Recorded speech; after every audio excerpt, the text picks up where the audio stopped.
हर हर महादेव, जय माता दी भैया। हम भोजपुरी गायक राकेश रोहतासी। हमार रिकॉर्डिंग करे वाला भैया राहुल रंगीला जी।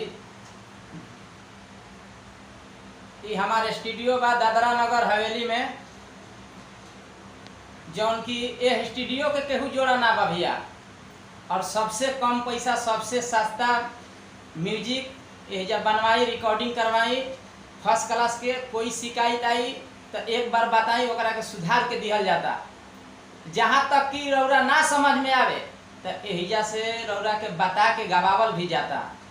बहुत सुंदर। देखिए हमारा राहुल भैया एगो गाना रिकॉर्डिंग करी है, तनी करी भैया। बहुत सुंदर। आके गलिया में हमारा पूछे रतारो, हाथ देहिया पर बेरी बेरी के रतारो। कितना सुंदर हो रहा है भैया।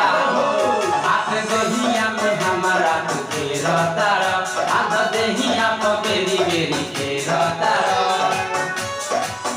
निहर ईसन राखेल नजर, के हुओ के जा